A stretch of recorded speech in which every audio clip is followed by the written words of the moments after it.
Hello everybody, this is my 2015 Chevy Colorado LT. I had noticed an oil leak in my driveway, and after careful inspection I found out where it was coming from, and I'll show you what's the cause and what's doing it and how I'm going to fix it.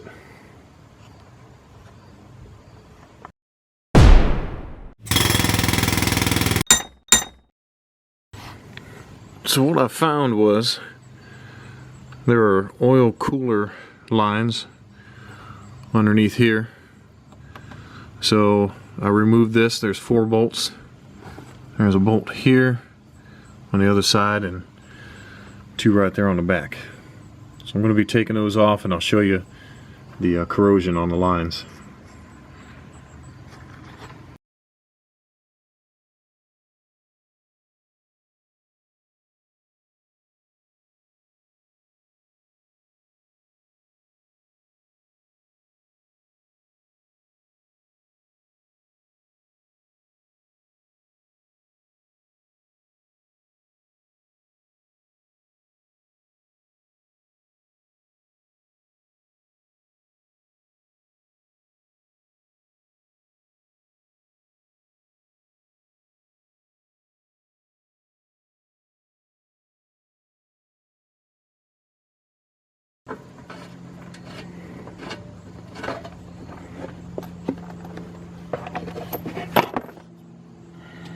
Okay, so removing the cover, you can probably see, I don't know if you can see that or not, but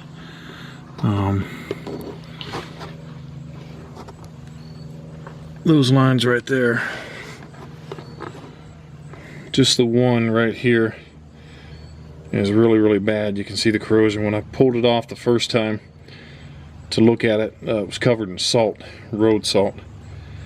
So I'm assuming that's what corroded these out. So the good folks at Summit Racing were able to locate these for me. I tried looking online, I couldn't find them. So they did some research for me and found them and gave me some new hoses. And I'm gonna get to taking these old ones off and putting the new ones on. So here are those corroded lines exposed. I did spray, when I had them off the first time, I sprayed some grease on them just to keep it from getting any worse. But from video that I could see is these caps move off. So I'm going to pop those off, and there's clips underneath there that you can use this picking tool. Pull the clips off and the hose should come out with a little jiggling back and forth. I'm going to put a pan underneath there to catch any oil. I'm pretty sure there's going to be oil in those lines. So.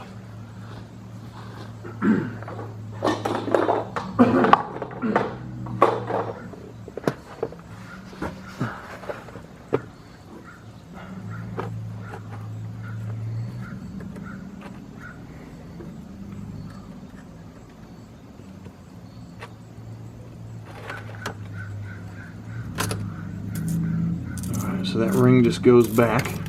It's just a plastic ring. And if I don't get my big head in the shot here, I believe there's a ring underneath this thing that will allow this thing to come loose. You can just see all the, I mean, it's just about blown through.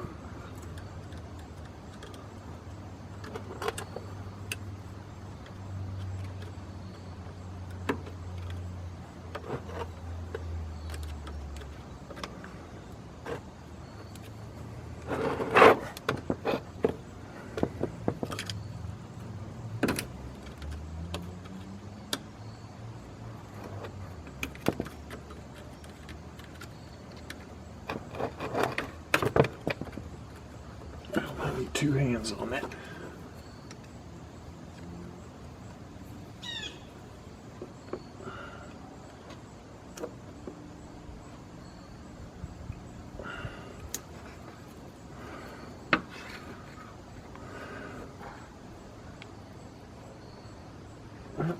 going to grab the other one so I can get underneath it.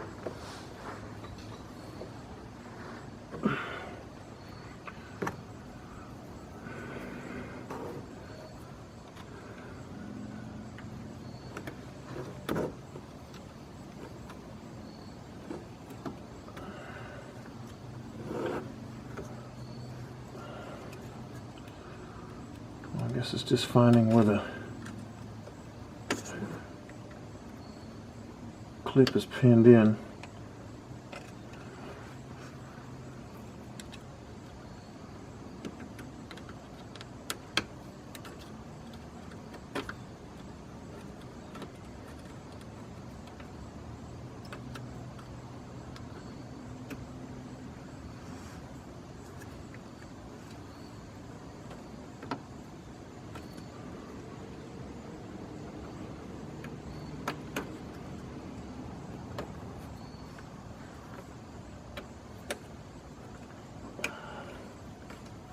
Okay, there's one clip removed, and they look like that, if you can see that. So then this should, with a little bit of persuasion, come out. I don't know how big of a mess it's going to make, but we're going to find out.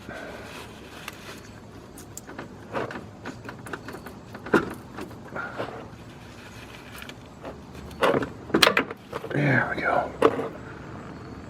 All right.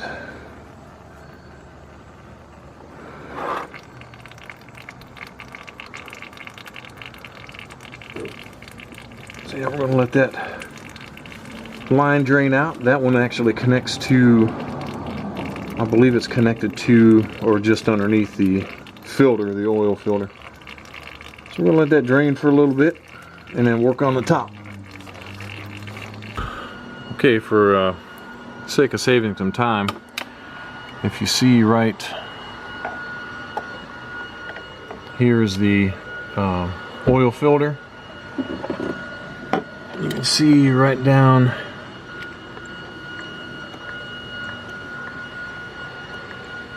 there where it goes in, that first line I just popped off down at the radiator.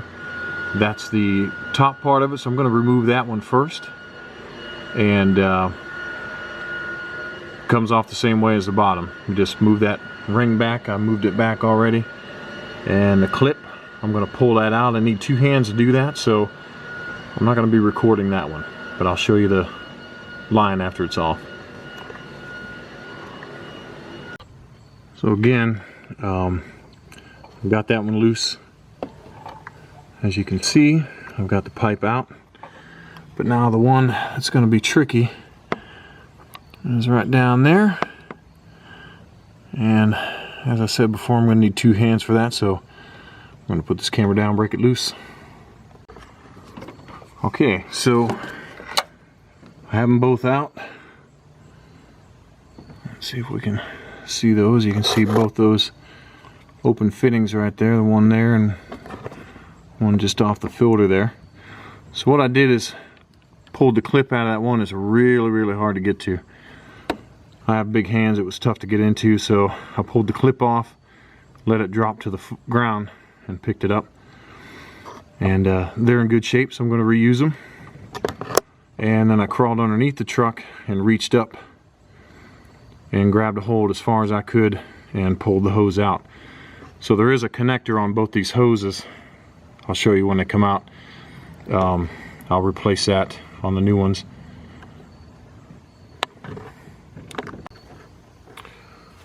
Okay, here are my new lines up front here. They were a little difficult to get out, but they're out. And here are the old lines. And you can see right here all the corrosion. And it was just leaking. Not real bad, but leaking enough to be a problem. So, I've got these connected back up with this clip. They did provide me with another clip down here, which was great because I broke that one trying to get it off. It was just corroded on there, so it broke. So luckily they gave me a new one. So I'm going to fish these back up through. And like I say, this top one here, I don't know if you can still see it or not, but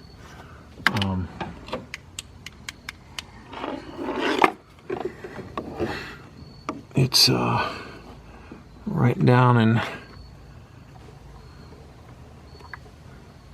right there, right in the center, right behind that dipstick there. That one, I think I said I had to pull the clip out and let it drop to the ground. So when I fish that back in, it's going to be tight, but I'm going to try to get all that back in there. Okay, this wound up being a little trickier than I thought it was going to be, but everything's in, so you can see the clips. When you put those back on, make sure there's really no way to screw it up. I mean, they lock into the 3 openings that are on there. There's 3 bumps. But when you're reinstalling these new lines, make sure you can see the yellow in the openings on those fittings. Right here, you'll be able to see on the new lines, they give you a yellow band around it. So when you push that in, that crease, that slot that they mill in or machine in, whatever, you'll be able to see yellow through that, and then you know you're all the way in. So once you get those in, you want to make sure that you can get this cover over it. And sorry, the lighting's horrible, but you want that cover to snap over nice. If it doesn't snap on nice, the retaining clip is probably not in correctly. So as you can see down here, they provided that clamp right there because trying to get that out of there, it broke. So it must be a common thing, and they just go ahead and give you another one. So got that in, those in. I found it easier to feed one in at a time, and I'll show you which one was easiest to get in the first. So I tried to remove this cover over the engine. Didn't have success with it, so wound up leaving it on. So I had to try to reach in through this opening here, which was very tight. I lifted it up a little bit, I loosened some of it, and was able to get it out of the way. So I just come up through the bottom. You can see the new lines right there. So it was, for me, it was easier to get that first one in there that's down there behind the dipstick and the oil filter. So that was easier to get that one in. I did have help from my wife while I was pushing from underneath, guiding it through. She was helping up top, making sure I was lining it up correctly. So I found that for me was better with 2 people, and especially with somebody with smaller hands. So that one there on the oil filter was easy enough, and so everything's back connected, and I'm gonna turn it on and run it and make sure I don't have any leaks anywhere, and that should be that. So it was very difficult to fish those out of there and put them back in. That's what I struggled with the most. So if somebody's got an easier way to do it, great, but for sake of saving the hassle of showing you guys all that, just when you're doing it, just take your time and hopefully you have somebody helping you. Okay, as I said before, the first one I was going to feed in was going to be that one there, right behind the dipstick, and that one was most difficult to get in. So do that one first, and then you can move up here to the one behind the oil filter. That way it gives you a little bit more room in there. And again, with some help, if you have somebody to help you, because we had to guide it from underneath and up top at the same time, seemed to be a little bit easier. So might be easier with some help.